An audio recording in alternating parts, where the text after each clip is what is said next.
안녕하세요. 말씀 묵상 리바이블입니다.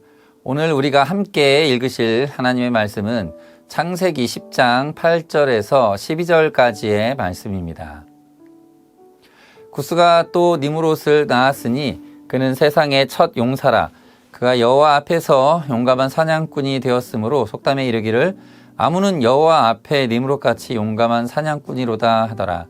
그의 나라는 시날 땅의 바벨과 에렉과 악갓과 갈레에서 시작되었으며 그가 그 땅에서 아수르로 나아가 니느웨와 르호보딜과 갈라와 및 니느웨와 갈라 사이의 레센을 건설하였으니 이는 큰 성읍이라. 아멘. 여러분, 오늘 우리는 창세기 10장의 긴 족보를 마주하고 있습니다. 성경을 읽다가 이런 족보가 나오면 사실 조금 지루하게 느껴질 때가 많습니다. 낯선 이름들이 계속 나열되고 누가 누구를 낳았다는 이야기가 반복되기 때문이죠.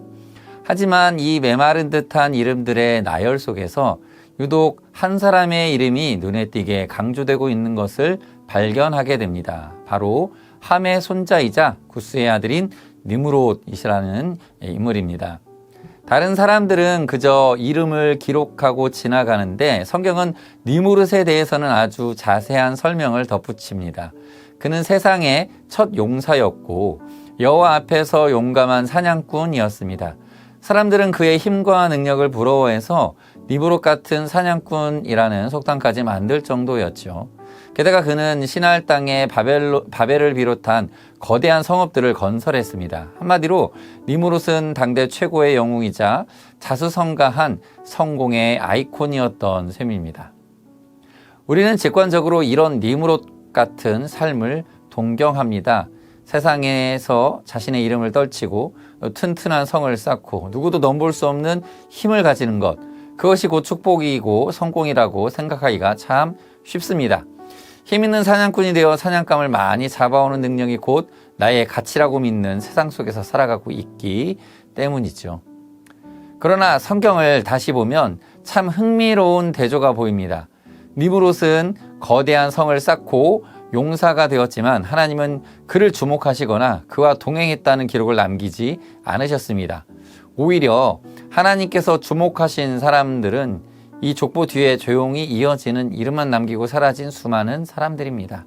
그리고 훗날에도 등장할 이 아브라함처럼 겉보기에는 화려하지 않고 어떤 성읍의 주인이 되어 짐이나 왕 노릇함은 없었어도 하나님과 동행하며 또 장막을 치고 살았던 사람들을 하나님은 오히려 더욱 주목해 주십니다. 오늘 우리가 살펴보고 있는 인물 니므롯은 직업이 사냥꾼이었습니다. 사냥꾼은 무언가를 쫓고 잡고 내 것으로 만드는 사람입니다.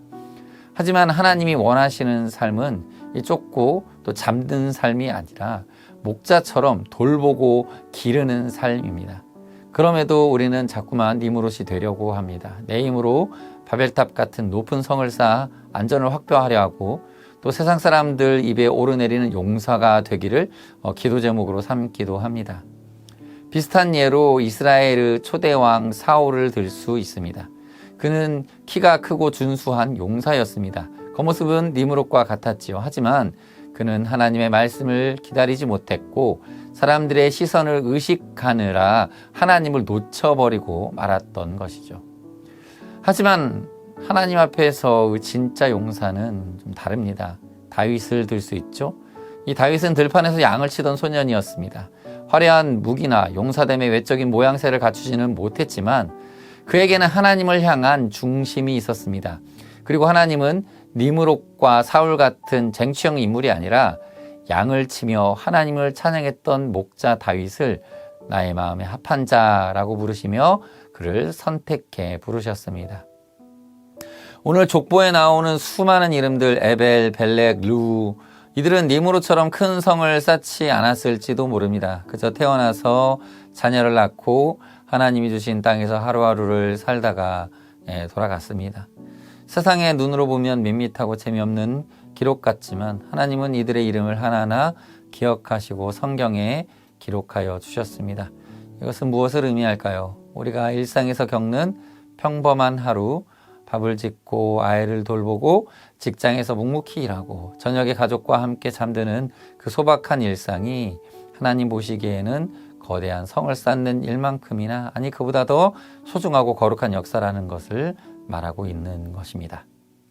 사랑하는 우리 성도님, 혹시 오늘 아침 내가 이룬 것이 별로 없어 보이고 내 삶이 초라해 보여 낙심되지는 않으셨습니까? 세상은 자꾸 네 무릇이 되라고 우리를 부추깁니다. 더 빨리 뛰고 더 높이 쌓으라고 말합니다. 하지만 오늘 말씀을 통해 하나님은 우리에게 괜찮다라고 말씀하십니다. 거창한 업적을 남기지 않아도 또 오늘 하루 내게 주신 자리에서 성실하게 땀 흘리고 만나는 사람에게 친절을 베풀며 하나님을 기억하며 사는 것, 그것이 바로 하나님 나라의 족보를 이어가는 가장 위대한 삶입니다. 오늘 하루 니모로처럼 무언가를 사냥하듯 쫓기는 마음으로 살기보다 하나님이 주신 이 평범한 하루의 신비를 누리셨으면 좋겠습니다. 창가에 비치는 햇살에 감사하며 주어진 일에 정직하게 임하는 것, 그것이 하나님 앞에서 진정으로 아름다운 삶입니다. 그렇게 오늘 하루를 채워가시는 저와 여러분 되시기를 주님의 이름으로 축복합니다. 시간 함께 기도하겠습니다. 사랑의 하나님, 감사합니다. 세상은 우리에게 니무롯처럼 강한 용사가 되고 높은 성을 쌓아야 한다고 말하지만 하나님은 우리의 평범한 일상을 소중히 여기심을 깨닫습니다. 무언가를 이루어야만 사랑받는 존재가 아님을 알게 하여 주시니 또한 감사드립니다. 오늘 하루 거창한 성공을 쫓느라 조급해하기보다 내게 허락하신 작고 소박한 일상 속에서 하나님의 은혜를 발견하게 하여 주시옵소서. 우리 가족을 사랑하고 이웃을 배려하며 묵묵히 믿음의 길을 걸어가는 우리의 발걸음을 붙들어 주시옵소서. 오늘 하루가 또 주님과 동행하는 기쁨의 날이 되기를 소망하오며 예수님의 이름으로 기도드립니다. 아멘. 이 시간 함께 기도하며 오늘 하루를 시작할 텐데요.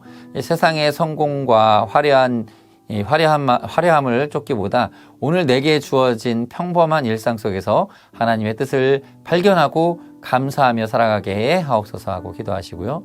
또 하나는 나의 힘과 능력을 과시하기보다 연약함 속에서도 도우시는 하나님을 의지하며 가족과 이웃에게 따뜻한 사랑을 전하는 하루가 되게 해달라고 이런 기도 제목으로 함께 기도하시고 오늘을 시작하도록 하겠습니다. 기도합니다.